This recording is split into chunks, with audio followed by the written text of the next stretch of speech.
What's up, Slingshot Audio Garage? I am Johnathan Taylor, and with me, as always, is my technical guru, Ted Hernandez. And this is In the Lab podcast number 12. And today's guest, we've got Johnathan Price with Down for Sound Audio. And man, appreciate letting us have you on, Johnathan. Yeah, I appreciate you having me on as well. It's a pleasure.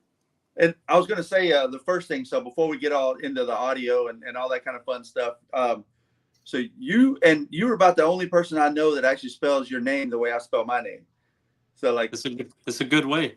I know. Like, and I know, like, I told Ted that, and Ted's like, "What are you talking about?" I'm like, "Man, like nobody spells Johnathan like Johnathan. You know, it's always Johnathan or Johnathan. Like it's always a weird O in there somewhere, and it's like."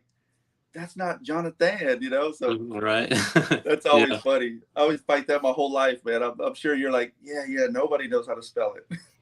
Exactly. I always said my mom was special when she spelled my name. Yeah. And well, we do. Our Slingshot Audio Garage. We started the group to basically, a few years back to basically kind of, bring help and advice and stuff like that. Technical stuff to Slingshot people in the Slingshot community because. Not everybody's building the big crazy systems. Sometimes they're just replacing factory speakers and, maybe an amp, maybe not. Just some of them are super basic. And then some of them, they spin whatever, man. They go crazy. Mm-hmm. I mean, you coming from the car world, you definitely know. I mean, we've seen some of the builds you've done, which are, insane. So what, So basically, I guess we'll start off with so what got you into car audio? Like what got you hooked?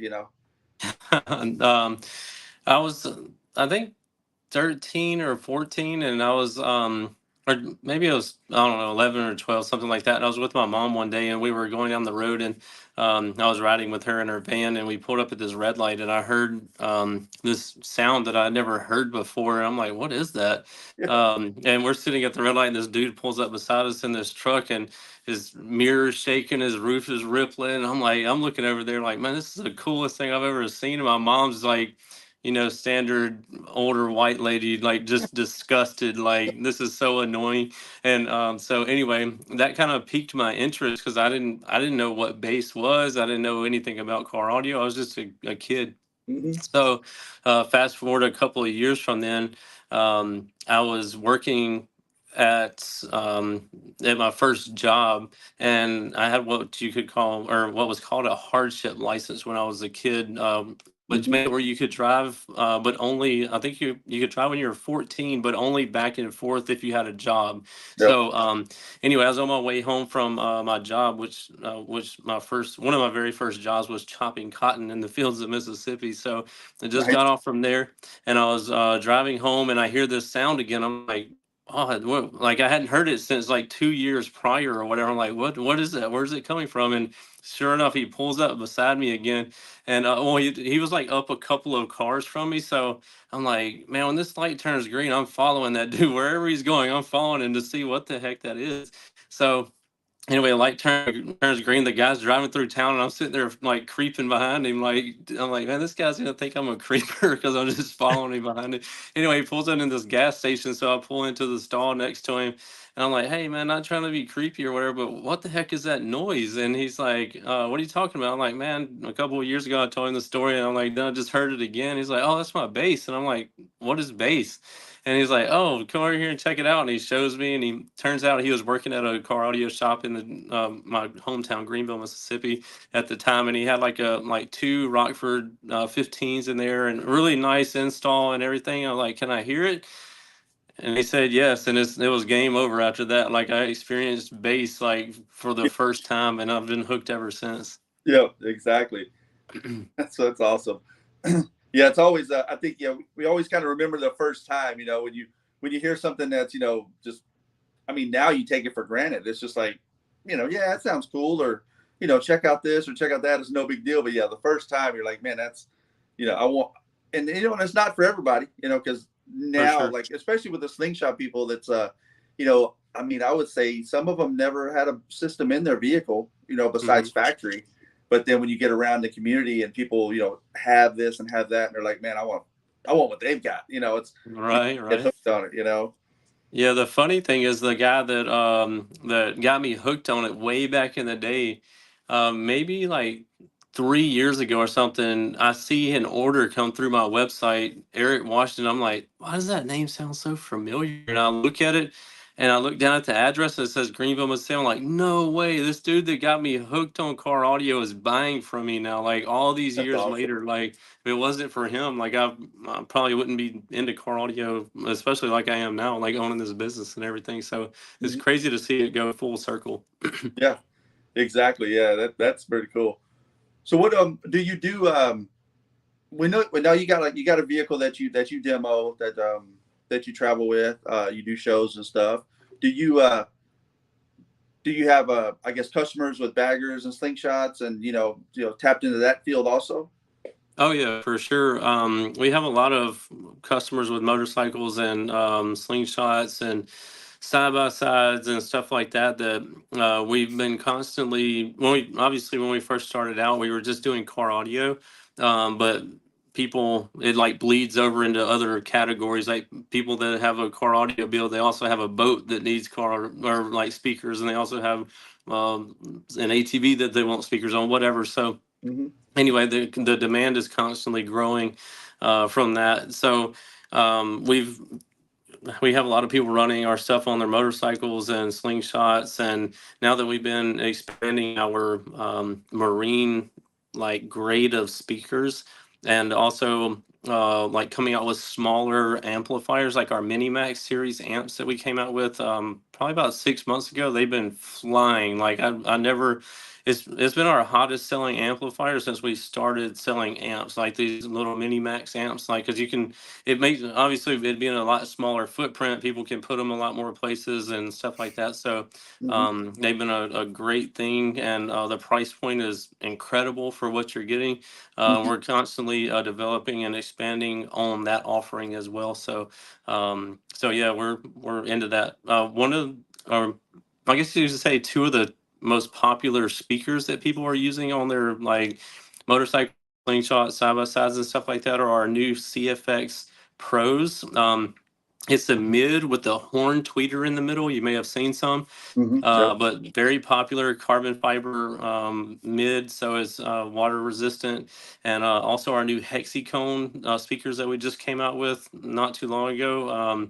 They are super popular, and now we have like an all season, like the newest model of it is an all season model, so it's waterproof or water resistant. You can't say waterproof because somebody will go out there and throw it in the ocean for a Yep. month and like drag it back out of there. Oh, it doesn't play right. Yep. But Exactly. anyway, it has a water resistant coating on there, and people are loving those. They sound amazing, and for $60 a piece, I don't think anybody can beat them for what you're getting for a speaker. Yeah. So Yeah. And Exactly.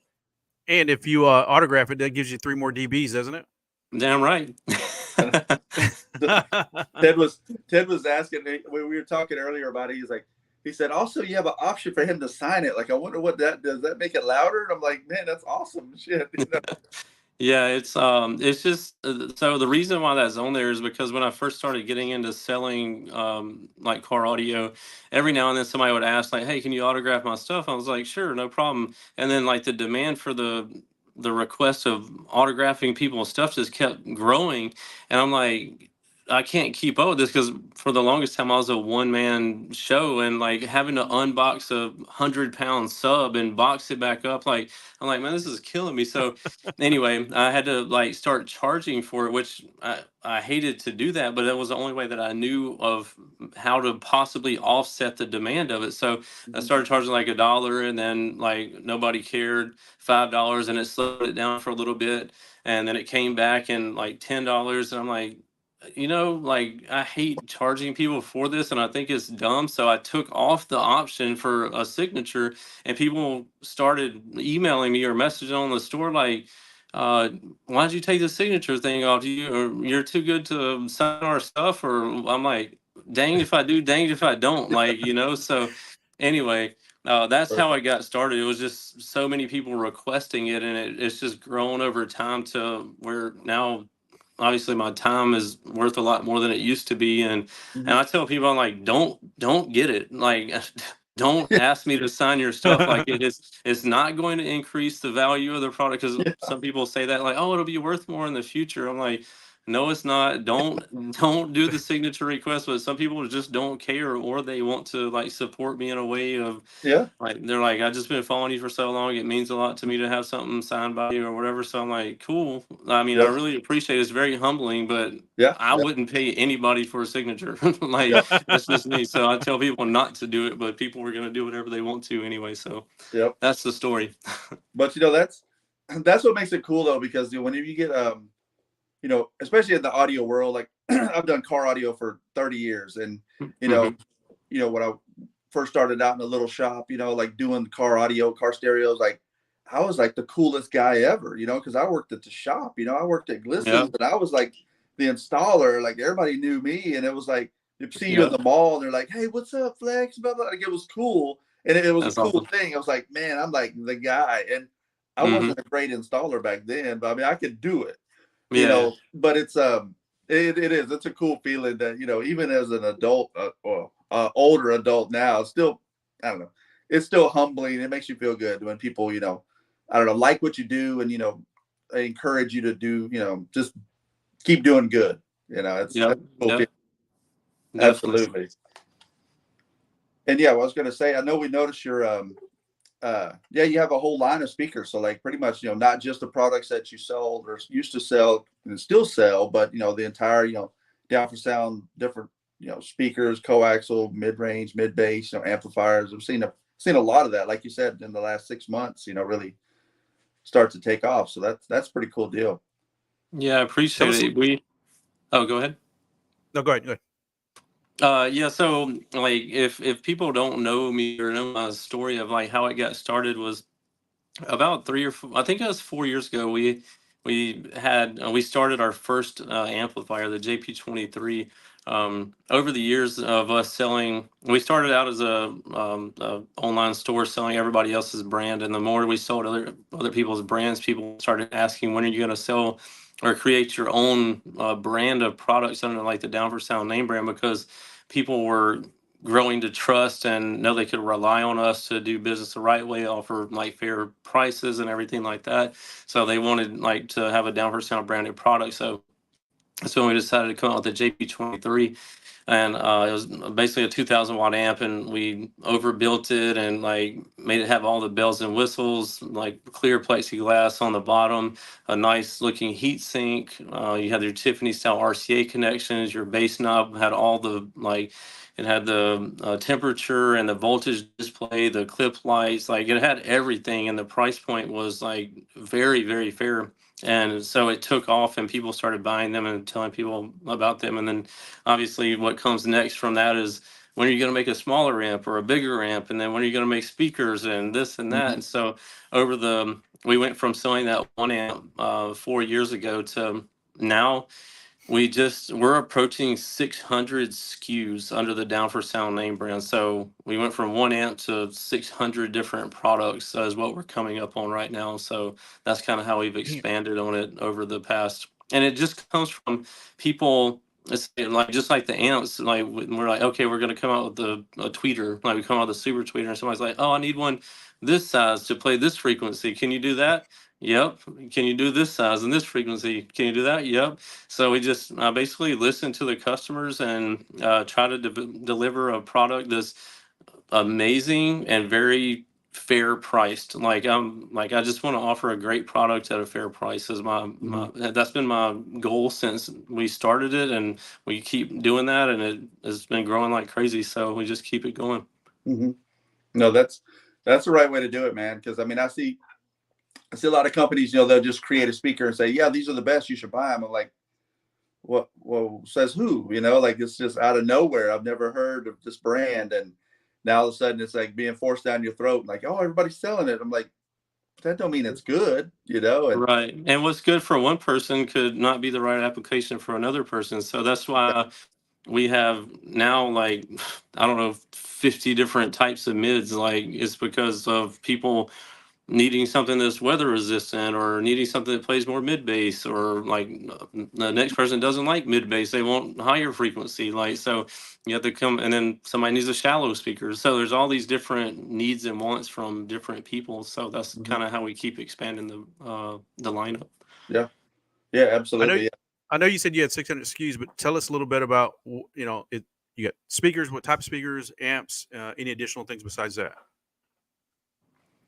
So we have, yeah, basically, to sum it up as quickly as possible, everything currently besides head units, and I think we have everything else. We're about to release a DSP, and so I think that, other than, and marine, we call them submarine grade amplifiers. I just placed the order for those, so they should be here by this fall.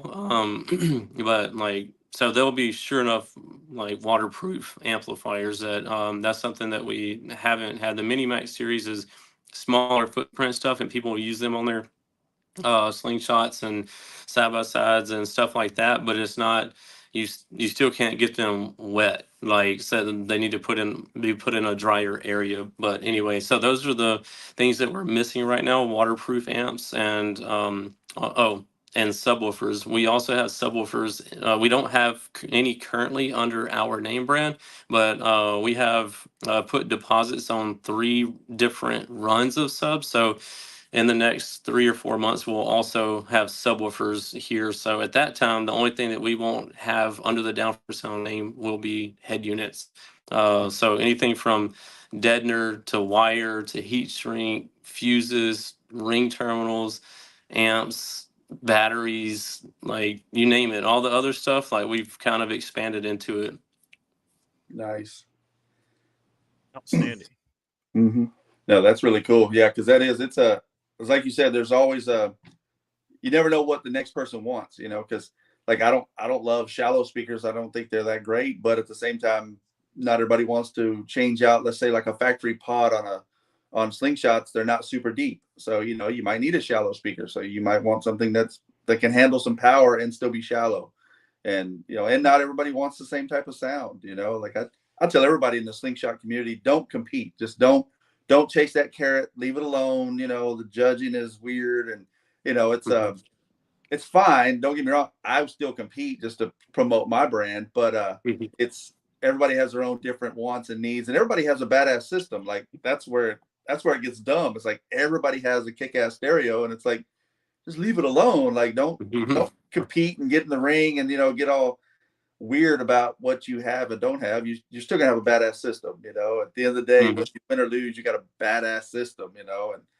Right. I preach that shit to the hilltop, and half the people believe it and half the people don't. But it's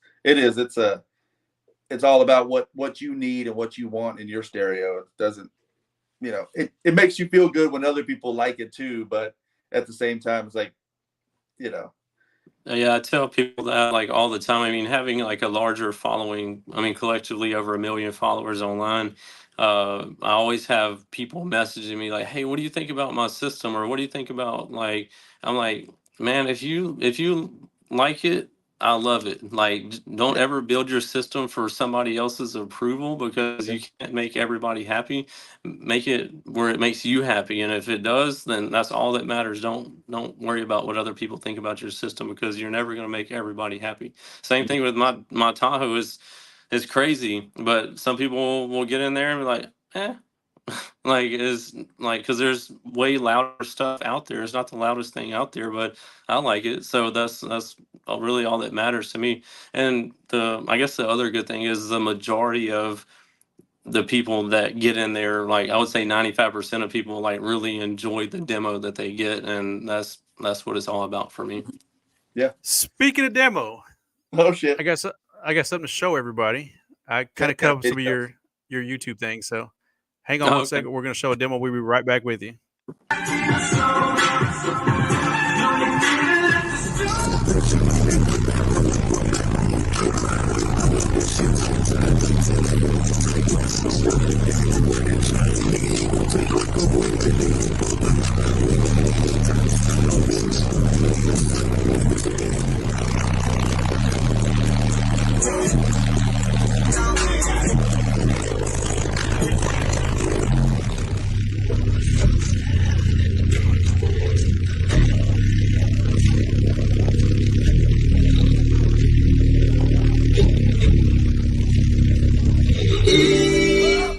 Holy crap, man!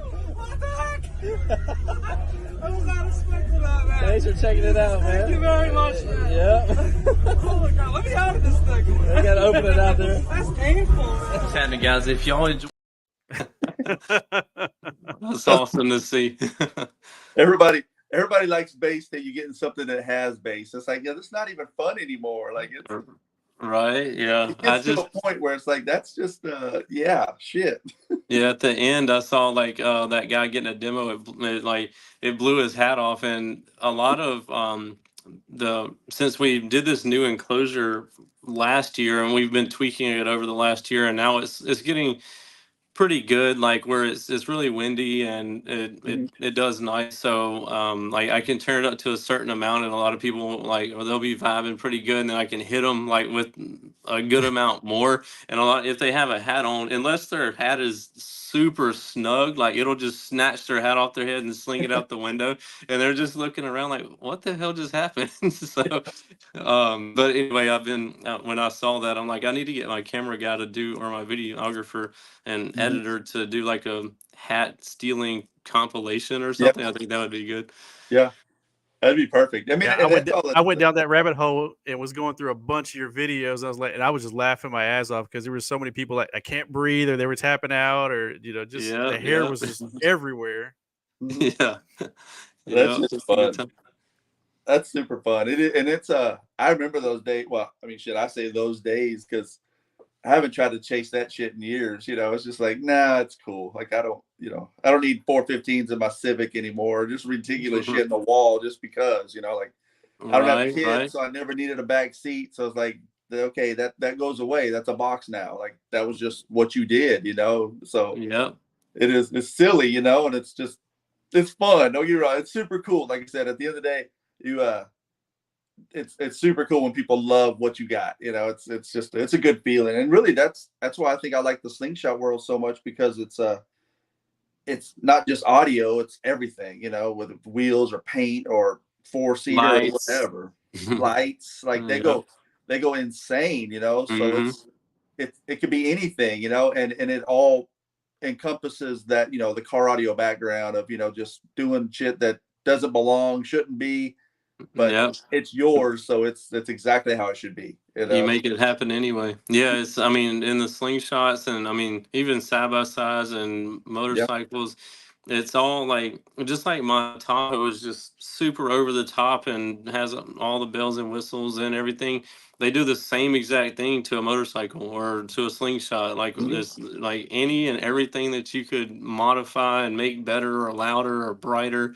Like they're doing the same exact thing, just taking it to the extreme. Yeah, exactly.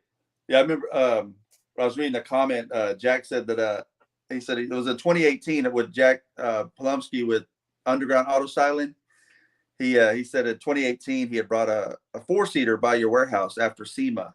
I think it was 2018. So yeah, it's 2018 or 2019, something like that. Yeah, he does a good job, because I know he's built a couple for Shaq and some other people. So I've seen him pop up every now and then on social media. It's cool.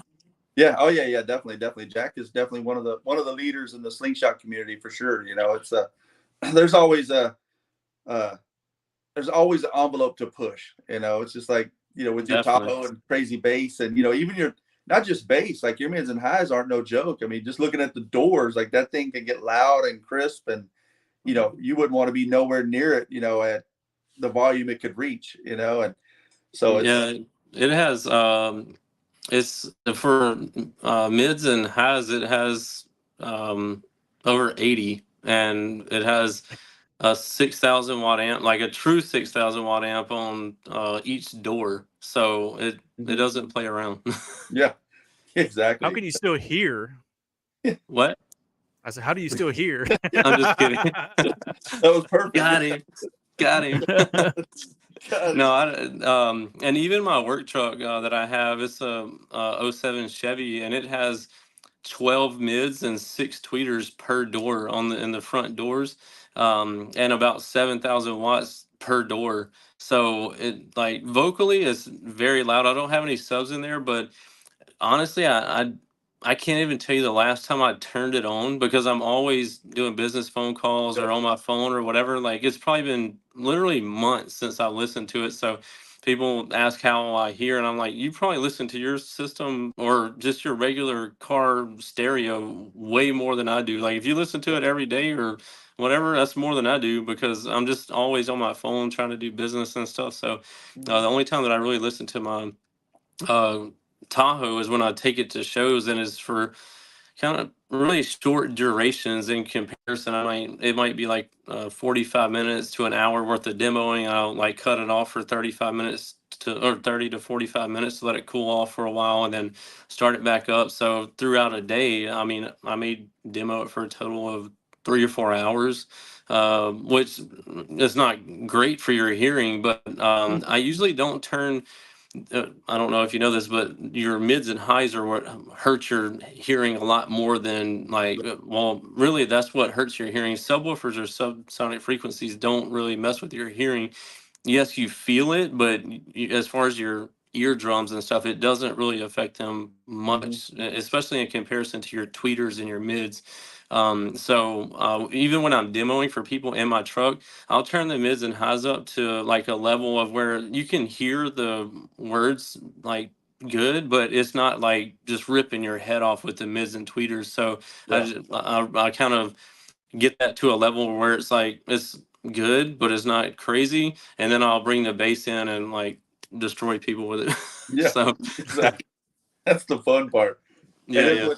It's crazy with with the Slingshot. It's almost the opposite. Like, really up until like last year, was it?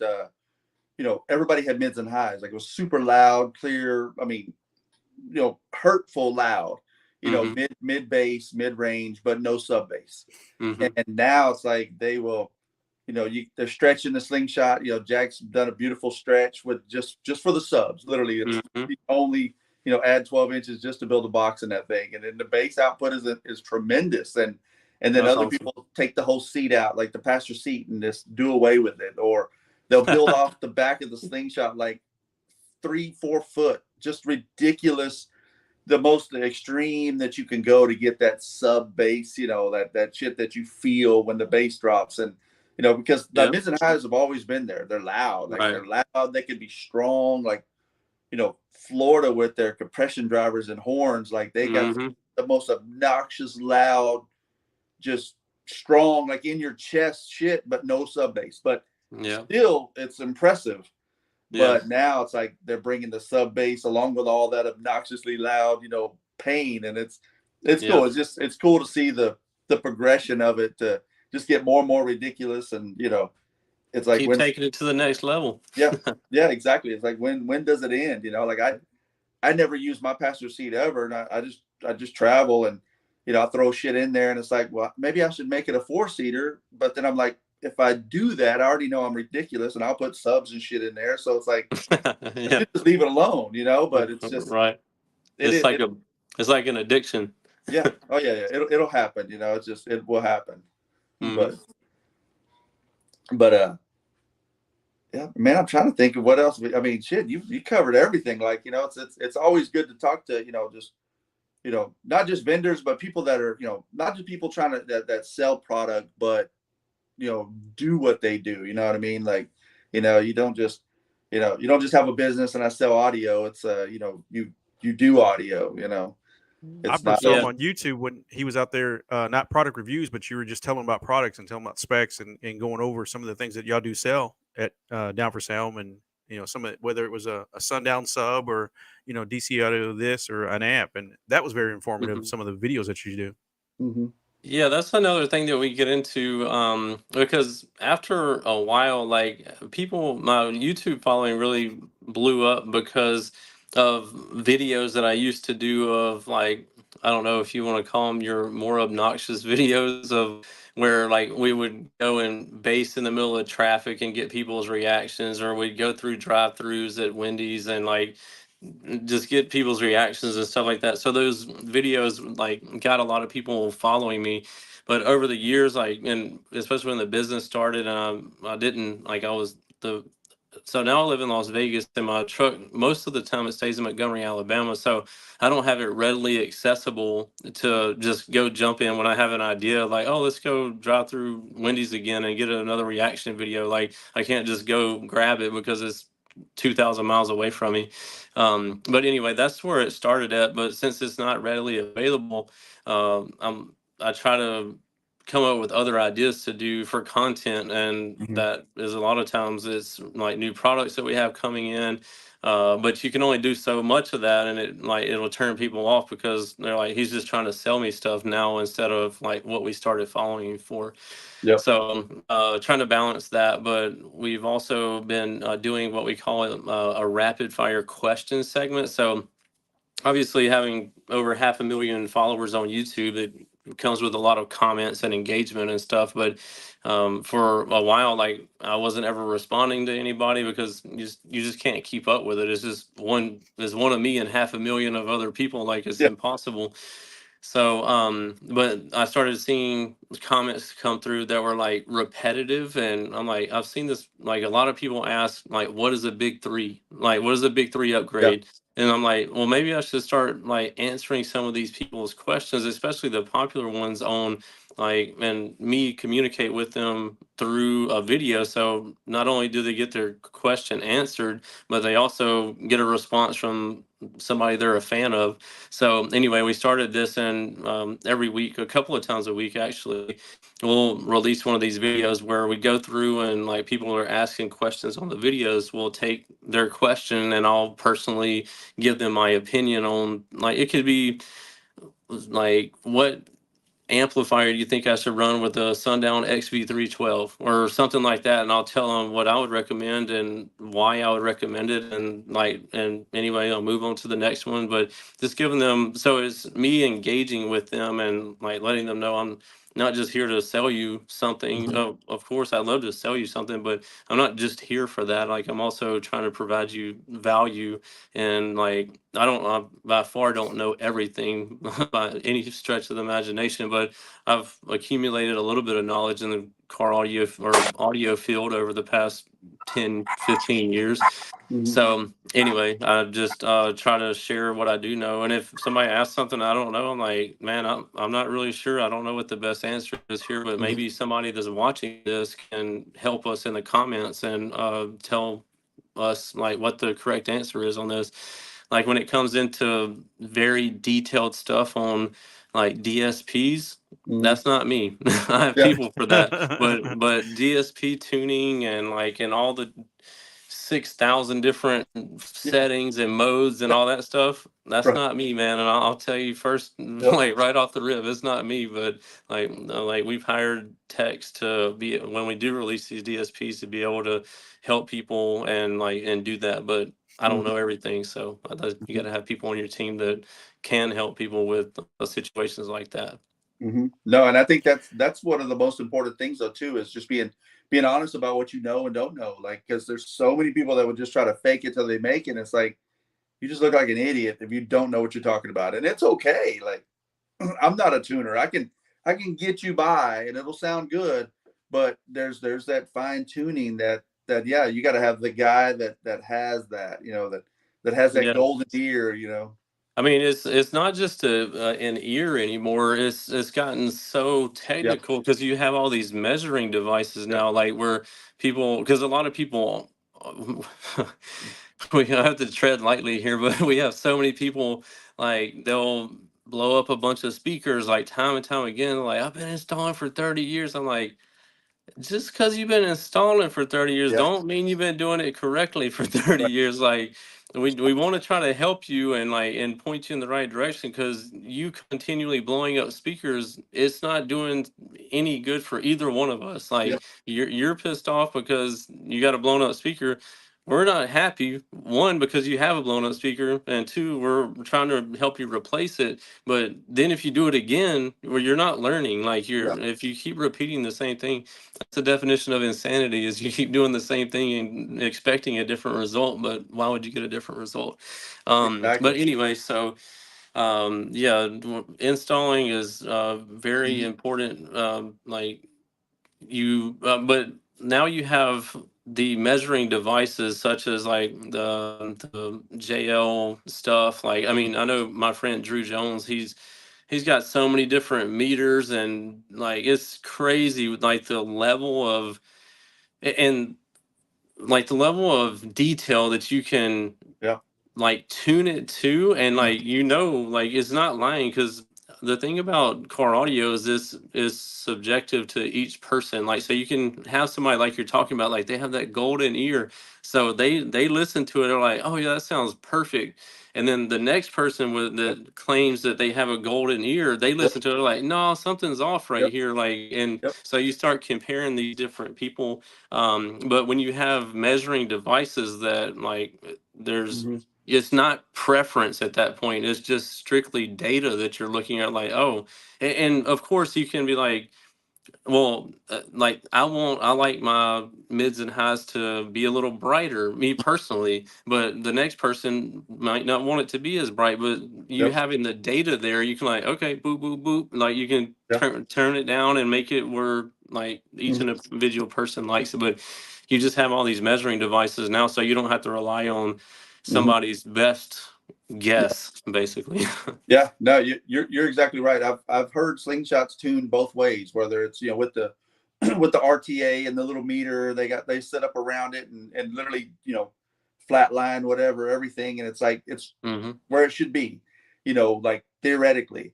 Hmm. But and then I've heard it, with the guy that tunes mine, Brad at 12 volt, like it's just he just has that years of tuning and that separation, like the delay on tweeter here, tweeter there, just Hmm. I can always tell the way when he tunes a system, so whenever we go to, like, there was a big event weekend before last in Houston, and anytime a Slingshot played that he tuned, I know it. Like, I can hear the detail and the separation. Like, he has its own way of tuning it, and to me, I like that preference better. And then Nice. you can hear the other ones that have they tune it with a meter or something, and it's all in. Like, it is like, holy shit, that's a lot. And it's not terrible, but like you said, it's very subjective, and it's just the meter probably said it was great, but my ears said it sucked, so it's just Yeah. Yeah, it is subjective. It just comes down to like, and I don't know how y'all judge slingshots. Is it more by like people's crowd reaction or crowd loud? Like, it's it's supposed to be, about clarity, loudness, quality, um not about who's the loudest, but in my opinion, it all comes down to who's the loudest, clearest, and has the most bass. hmm. But so voice strength, like quality, is questionable. Like, I'm gonna get hate comments for that, but it's true, because you know the it's progressed so far. But at the end of the day, it's three people or five people's opinion. So there's no Okay. real machines that meter it or do anything like that, which I personally think it would make it shitty if you started to try to implement the car audio rules like Iaska or all these people. It would almost suck at that point, because then you got to really stay with the same song, and it's just, I think it would really get terrible. But at the same time, the way it's judged now is not perfect either. So, three Yeah. opinions are hard to say. I think it's going to be hard because after the lightweight, you can't hear anymore. So how Hmm. are you judging welterweight, middleweight, and then heavyweight and super heavy? You can't hear anymore. These guys they're breaking boundaries with a featherweight, which is like six and a halves, and 110. Yeah. And tweeters don't count as speakers, so that's a whole gray area where I always say they should count. But so it's it's after the featherweight you can't hear lightweight, and after you judge lightweight, your ear is screwed up, because it is so loud at that point. So Right. so that's why it's like, how can you honestly judge welter and middle? Yeah. In my opinion.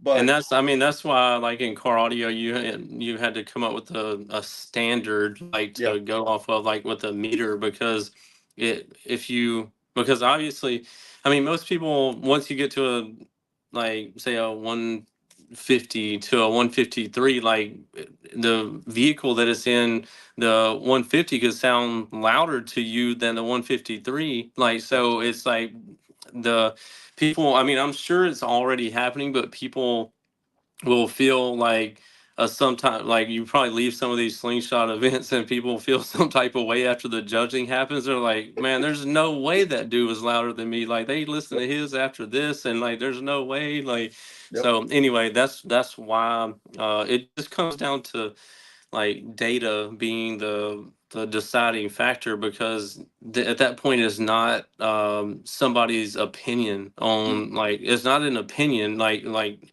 this person did this level of loudness at this frequency, or like whatever. You have to, obviously, then a whole rule comes out, and like you have to like play this, like whatever frequencies or whatever it might be. So anyway, yep, that's why that happens, is because people will eventually get fed up of, they feel like they're getting done wrong. Like they yep, feel like they got judged wrong, or the judge was like, their opinion was like of the system that won shouldn't yep, have won, whatever. Anyway, it ends up, yep.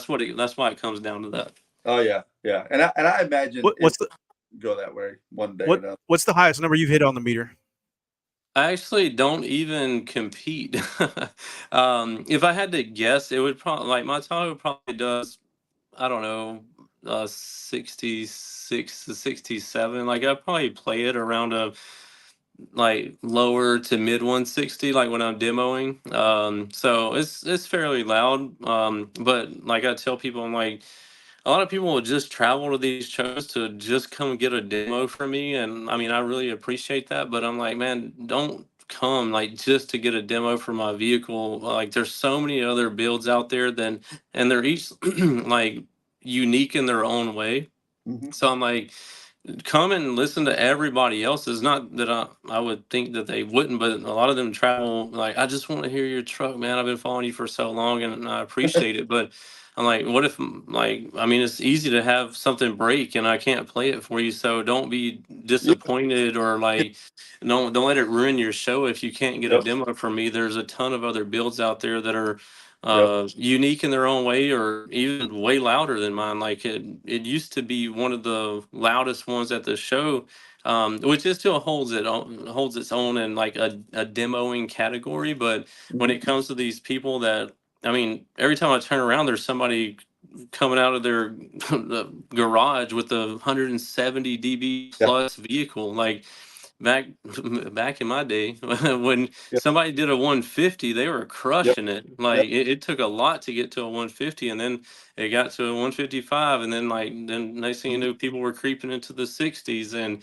Yeah, then like, then 60s became a thing. Like, everybody that threw something in their vehicle could get it to a 60, and like, and so now I feel like that's happening with like mid 160s. Like, and it won't be long when people, if you're not doing a 70 plus, which, if you don't know, like a 65 is like, it can be very painful. Like, there's some people on our team like Chris Lee and who else, Steven Duncan, like they're doing 70s plus, like without even breaking a sweat. And like, people would get in there and they're listening, like, it hurts you literally, like, yeah, it, like, you cannot breathe, like your heart feels like it's gonna explode. I'm like, if my stuff was that loud, I would literally make everybody sign a waiver before they got in there, yeah, because I just think it's a matter of time before, especially like Chris Lee, he's upper 170s, and if you've never experienced even a 60, like, the yeah, level of that is so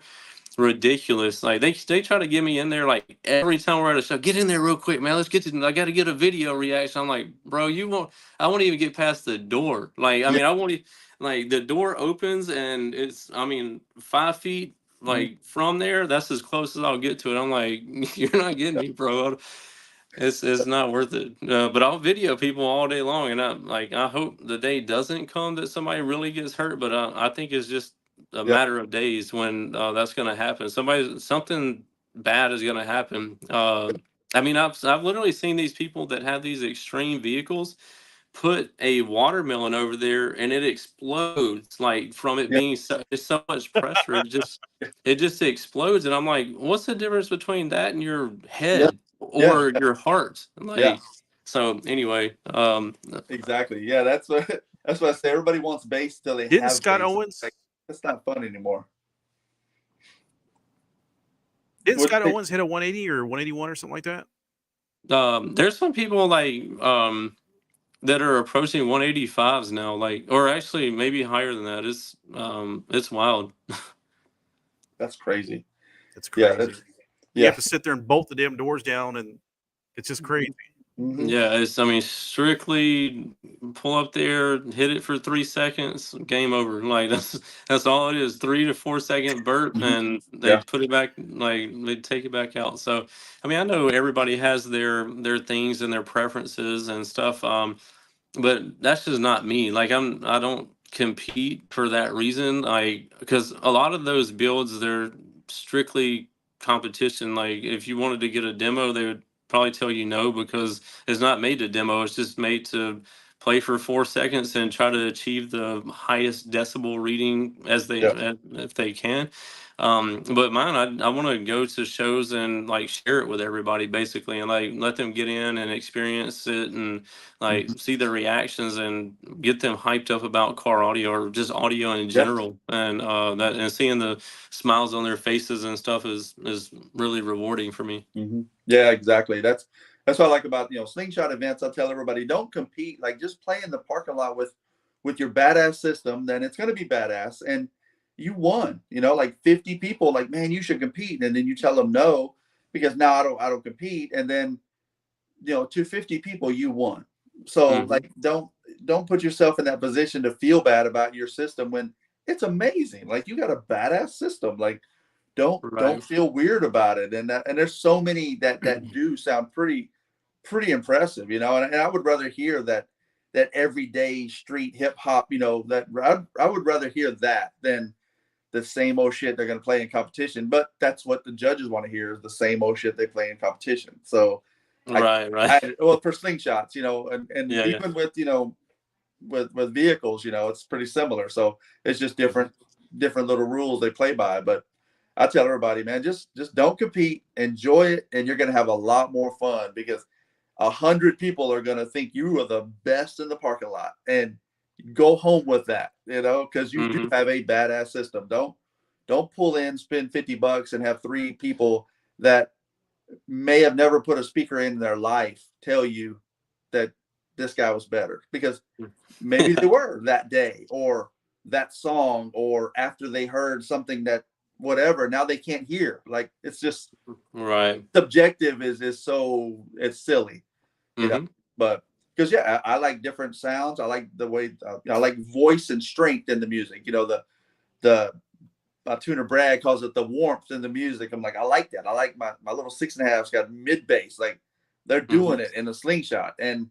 where a lot of people they don't want all that shit. They want more treble. And I've got 12 tweeters on my Slingshot, but I don't want it for treble. Like it's really for the separation and stuff, but it's just different wants and different needs, and the different products provide that. And I tell everybody, don't compete, man. Just enjoy it. Yeah, I mean, I get it. Like some people everybody's different, and some people love the competition scene, and that's fantastic if you or they do. But I've just always been a demo guy, and a lot of the I guess I could call them haters because they're always like, JP don't compete because he's not allowed. And I'm like, I mean, maybe I'm not loud, but Yeah. I just I just don't care to go measure my stuff against some other people for Mhm. what. Like Yep. I'm just doing it for me, like and for Yeah. my followers. Like I enjoy seeing the reactions and them enjoy getting the demo and appreciate it and stuff like that. And Mhm. if I were to compete and that's another thing. Sometimes people get in there, and usually I'll play it. I try depending. Usually the lines are crazy, so I'll try to keep it to, I don't know, 30 or 45 seconds or something like that, and trying to get. I mean, there's been like 100 people in line like before, and they're literally camping out because I can only play the truck for so long, especially when it's in the hotter months. Like it gets Yeah. hot like pretty quickly, so they'll just be. It's like a Nike shoe release. Like the people are lined out down the road or whatever, and they're just sitting there. And I'll demo for 45 minutes or an Mhm. hour or whatever, and then the next person like, man, I'm so close. I was like, and they'll just sit there. Like some of them sit on the ground. Like they'll just sit there for, like they'll have blisters on them from like the sun scorching. And I'm like, man, it's crazy. Like how long people will wait to get a demo, but it's just because they like that's what they're there for. They want to Yep. experience the build I like it seeing how people react to it and it makes them obviously want to do something in their vehicle and like they want to take theirs to the next level. It could give them some ideas or whatever Yep. it might be. So it's really cool. Yeah. Exactly. Maybe it's just a Johnathan thing because Johnathan makes sub boxes, and that's the way people do for his slingshot. That he got a long line to hear demos of his. So Yeah. Right. Yeah. Yeah. Ted's Nice. out of control. hey, tell me a I little bit started about with my little tell me a little soapbox. bit about your Tahoe because I saw one video where you had it must have been 1,000 batteries in that thing. I mean, it was just crazy in the back. So tell me a little bit about what's in there. Yeah, it's funny. I just posted a picture of it today on social media. Just to the back of it. So the batteries that we run in there are called Yinlong cells. They're 40 amp hours a piece, and it takes 6 cells to make a bank to run at like a 14 to 15 volt range, or a little bit higher than that, but not to get too technical. Anyway, for the battery bank, we have 30 banks of those, so that makes 1,200 amp hours of lithium in the back, which is I don't know anybody else in car audio that has a lithium bank as big as mine. So I've actually made a video on that too. Like, if anybody has a bigger lithium bank than mine, please Yeah. let me know. I'd like to meet you, but I haven't had anybody like come to me yet. So, anyway, so that's the battery bank. And as far as subwoofers in there, we have 9 custom Sundown Neo 18s and a 4th order bandpass.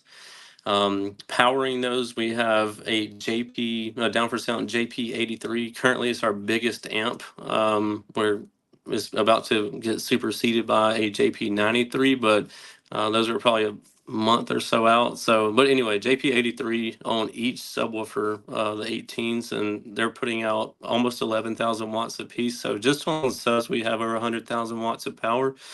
And then for the mids, we're running the down for sound hexicone 8s, depending on which door it is. Most of them have, I think it's 8. The front doors have 8. The side doors have 6, and then the back doors have 10. So, but we're averaging like we have a JP 10.4, which is a monstrous like 4-channel amp that's running each door. So again, about 6,000 watts on each door, and we also just added because y'all are talking about like how a slingshot is very loud, like all around, and like a car audio build. A lot of them are just loud on the inside. They don't really care so much about the outside, but I wanted to build a Tahoe to be something that you can pull up somewhere, open up all the doors, and it just play like beautifully, like all over. So even with having, I think it's 80 mids and highs or whatever, it's I felt like it needed more to because I've had horns under my vehicle before, and I remember like how it sounded all those years ago, and it just took it to that level of where when people are just I don't know, it's kind of like a douchebag move in a way, but people will be out there listening to the doors like sounding like just blaring, sounding crisp and clear and just crazy, and then you can turn the horns on like underneath the truck, and people are just like, oh my gosh, where did that come from? Like it just melts their face off, even though it's firing off the, I mean, most of the time we're in concrete parking lots, so it really reflects off, and you can just see people like grab their ears and like, where did that come from? Like it Yep. just hits them up. So anyway, we have how many? I think it's 8 of our so we also sell compression drivers like Neo and Ferrite, different models of horns. So we went with all the Neo, like the pretty much the baddest ass horns that we have. We put 8 of them on each side under like in between the frame and the rocker panel basically. So they're mounted up under there and they're facing kind of outward, so they like hit the ground and project out. But anyway, we did those and put them on another JP 454 amp, which is a 4,000 watt amp, so 4,000 watts on some Neo horns. They're screaming. As far as power, like, because obviously having all this power and battery bank, you have to be able to charge that up. So we have 5 Mechman 370 amp alternators on the truck on a custom Crazy. bracket. So a lot of, it's like a, I don't know, a nuclear power plant in the truck, like like, because I always tell people it takes power to make power. So a lot of people don't think of that. They just think like, oh, I want a JP 83 amp. Oh, it's $1,500, and I'm like, you're gonna spend another 1,500 at least, like to be able to power it correctly. So, but a lot of people just see the amp cost and they think that's all that they need, and they'll end up. Oh man, I've seen some crazy things like people trying to power an 8,000 watt amp that has triple inputs. They try to run it off of one set of inputs, like with no battery upgrades, no electrical upgrades. I'm like, bro, man, what are you doing? Yeah, that's the batteries are always the hidden cost that you don't get to see. That you don't get to see. I got $4,000 in lithium and wiring. It's like, where, like, I want to, they don't, people typically don't see that as value. And it's like, dude, you can't have everything else without that first. Yeah, I tell people like your electrical is kind of like an insurance policy in a way, because if you don't have it, like you're gonna blow your amp or like something's gonna happen. Like you need to have, and I'm a big supporter of having more than you need, like, because a lot of people are just trying to barely get by with their electrical to be able to power their amp, and like, is this gonna be good enough? I'm like, I mean, maybe for you, but I would do a little bit more, like, because it'll be okay for, and it also comes down to how long you're wanting to play it for and everything like that. So, that's why I did that huge lithium bank in my Tahoe, because I'm like, I want to be able to demo like as long as I can, because like, man, like I'm there to demo, and I have so many people trying to come through with, the subscriber rates are just increasing. So every show that we go to, the amount of people that are wanting to hear it just keeps increasing. So, which is great. And I guess that's the goal. But it just makes it hard to get everybody through the demo line. You got a comment online. Jack said he has enough bank of powers to light up the Bellagio when Las Vegas loses power. That's awesome. That's fun. That's awesome though. Like that gets me excited. Like I want to make my shit like a ridiculous demo vehicle. Like, because I stopped competing because it's just so silly to try to chase that, $4 belt to say that you're the winner. And it's cool. Like, not bashing anybody that does it still, but it's silly for me. I'm not doing it. It's not fun it's not fun no more. So, but the idea of doing something that's ridiculous and then playing, or, just the most over the top thing that's my new kick, is trying to, I've got a 50-inch TV in my hood on my Slingshot. So it's ridiculous. Wow. Like, it's, awesome. I drive in the rain, and, I take it 1,000 miles. Like, I drive it, so I don't trailer it. And it's like, oh, wow. That's my new thing, is just to do something ridiculous that people are like, what is going on? Because, don't get me wrong, it's not easy to compete, but it's more fun just to do something ridiculous and over the top. I think and then your demo is that it's like it's not realistic. You're not driving down this. You're not taking it to McDonald's. Like to do a Right. video maybe, but Yeah. you're not going to get Daily groceries. driving it. Yeah. It's not like your daily. So, but Right. it's the thing that that's what you do. It's what originally created the passion to where to where you're at today.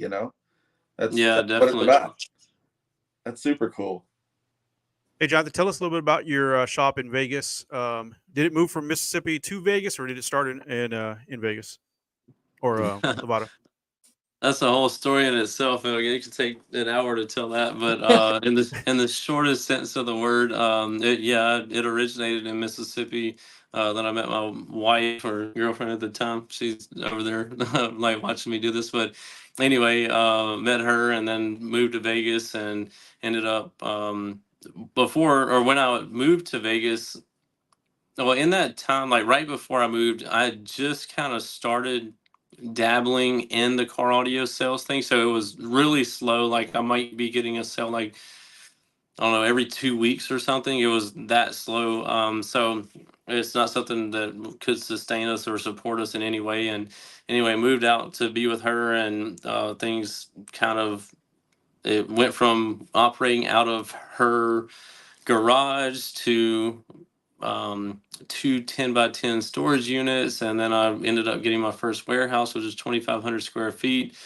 A couple of years after that, I moved into my second warehouse, which was 7,500 square feet, and then a couple of years after that, I moved out of that warehouse into my current warehouse, which is 30,000 square feet. And each time I moved, I got taller ceilings, so I was able to do higher racking in there.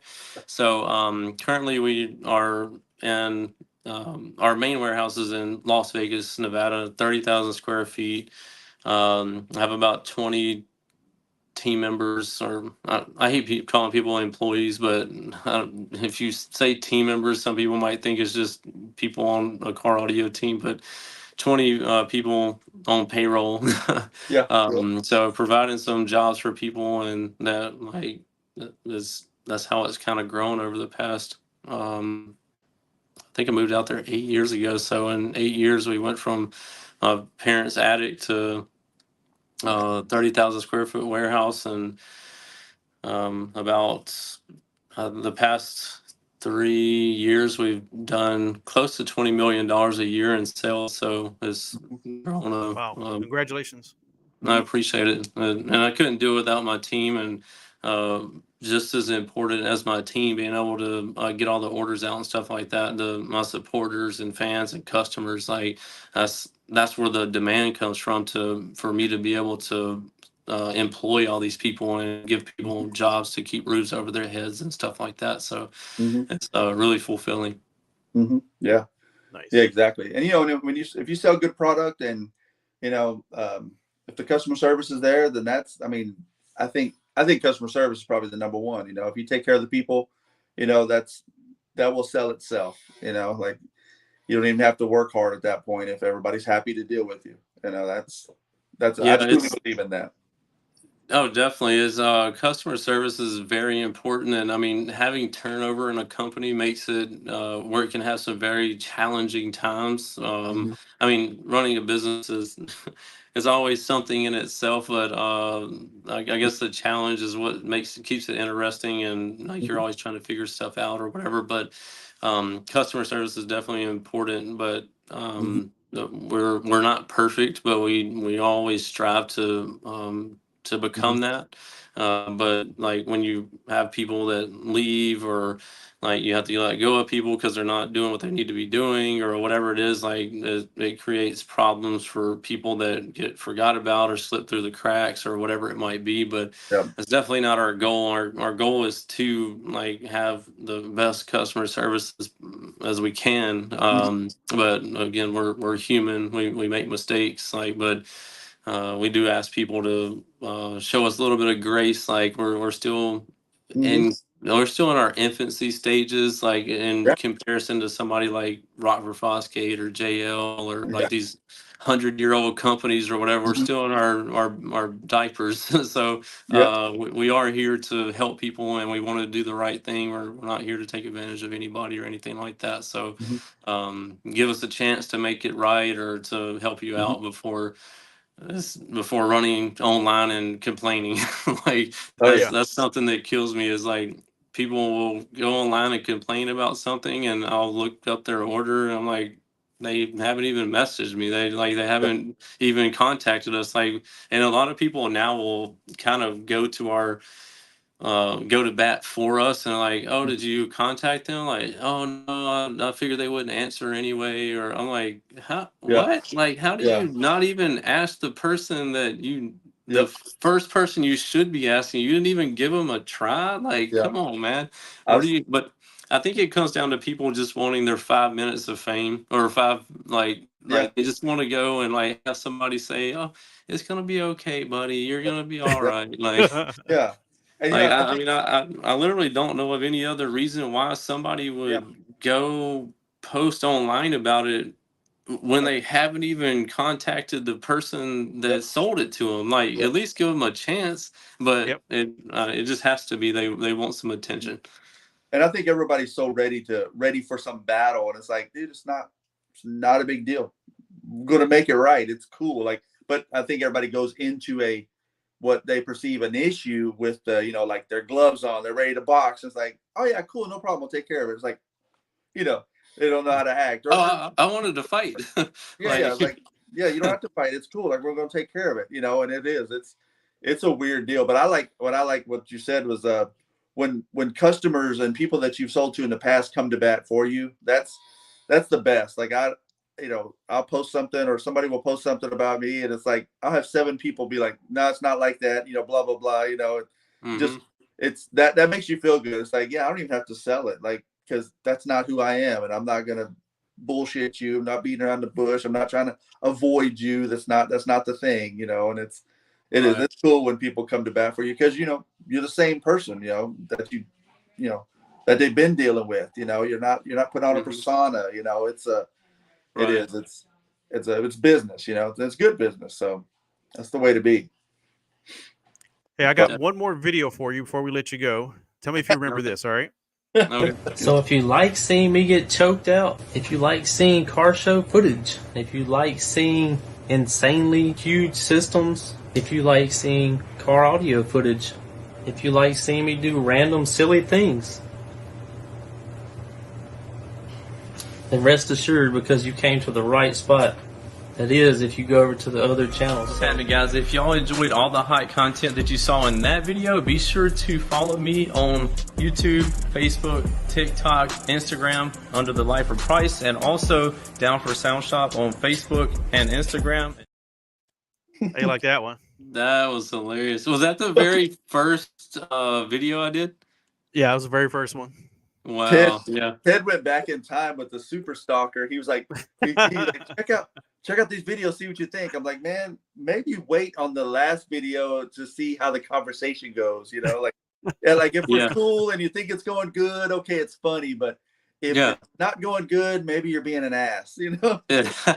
Yeah. No, that's hilarious. It's good to see like those very first videos when I was just getting started. And I actually had another YouTube channel. I don't know if that one was from my other YouTube channel or the new one, but I had one before and it got hacked and they deleted all my videos, and I uploaded a couple to there, but I'm like, I never felt like it was secure, because then the YouTube didn't have like 2-factor authentication or anything like that. So it was a lot easier for somebody to hack your stuff than, like, because you wouldn't, like, now you have 2-factor authentication. It makes it a lot more difficult. Not saying it's not possible, but anyway, I just didn't feel like I wanted to take a chance on that one again. I just felt like that channel was compromised. So that's when I started the Lifer Price channel, and I'm like, I'm just going to start over from nothing, and if it works out, then cool. If not, cool too.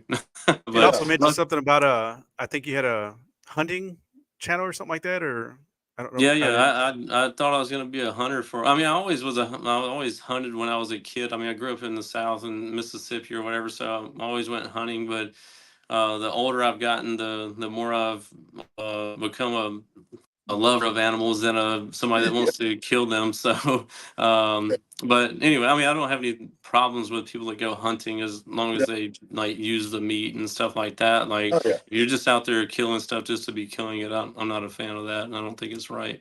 yeah. But anyway, so yeah, I was going hunting and like doing some hunting videos, and not that long after that, I kind of got out of it and started getting more into car audio, and it just Mhm. kind of went from there. Up from there. That's cool. Hey, well, we appreciate you for being on. Thank you for your time. I know you're out on vacation, so we do really appreciate you for popping on with us. Yeah, it's been a pleasure. I appreciate y'all having me on too. If anybody needs anything, and like hit up Down for Sound, we'd be happy to take care of you. And like I said, we're working on like the different product lines. So I mean, I know slingshots and stuff like that. I'm sure the waterproof stuff would be more fitting for like slingshot applications. But anyway, if we can do anything for you, hit us up. If you want to talk car audio, I got a ton of different social media outlets, and I think they put them on here. So, or in that last Yep. clip, it actually said all that. So, anyway, Yep. but yeah, I really appreciate you having me on, and Mhm. thank you for making time for it. Yeah, absolutely. We appreciate you. All right, man. Y'all have a good Thank night. you, man. All Hey, right. thanks a lot. Bye. Yep. All right, Jonathan. Yes, sir. That was Cool pretty deal. fun.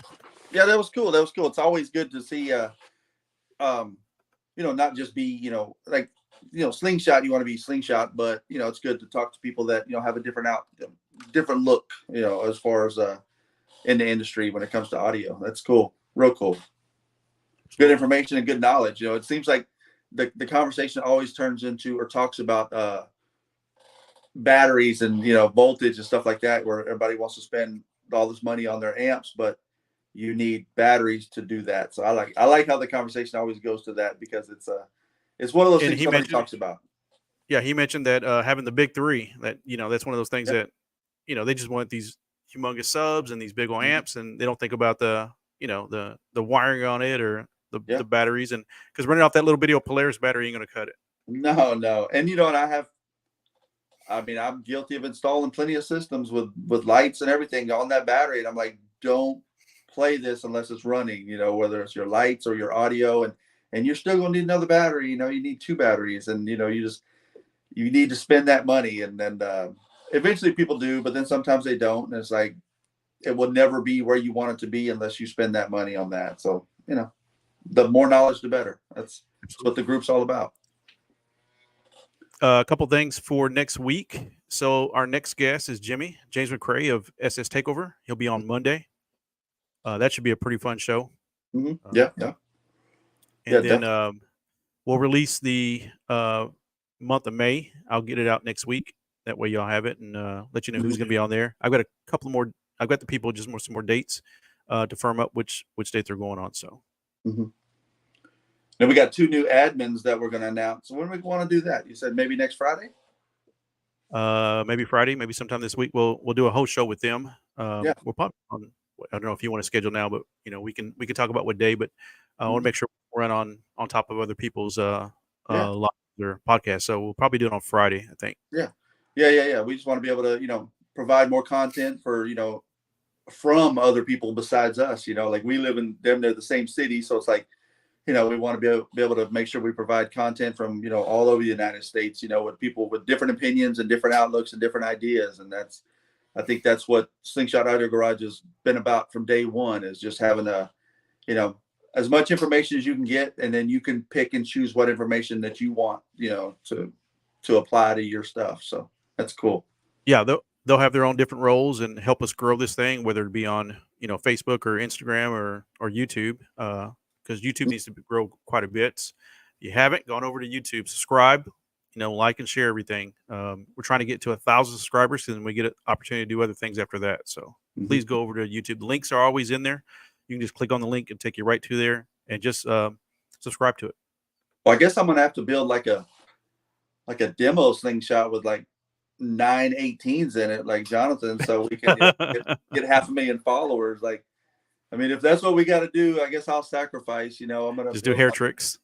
Yeah. I mean, if that's what I got to do, so it's probably not a bad idea though. The more like I don't know. I haven't really thought about it like that. But then talking to a guy that has a crazy system, and it's like that is kind of fun. Like it really is, because it's so over the top and ridiculous. But I'm gonna actually drive my shit, so that's like, yeah. Maybe I get a whole second slingshot, because if I pulled up with a trailer, I don't know anybody would let me be their friend anymore. So, since I talk so much shit about trailers, so I have to be team no trailer. So maybe I have to get a whole different slingshot just to do a demo slingshot. You have to get it stretched to a 20-seater just so you can have enough room in there. Yeah, exactly. I'm sure Jack could accommodate. I'm sure with enough people that do stretches nowadays, like we could all put our heads together and figure something. Actually, I have a crazy idea, so I'm gonna wait. I'm gonna hold comments. I have something ridiculous planned. This how the ideas start. This dumbass idea. Then here the next we'll see it at Memphis Madness. You got something stupid. Exactly. That's my plan. Like I plan on unveiling the most ridiculous shit at Memphis every year, or it's either Memphis or Sling Experience are my two debut. So that's fun. All right, well, let's get out of here. Thank everybody for watching. We really appreciate y'all, and next week should be fun. So thank you for watching.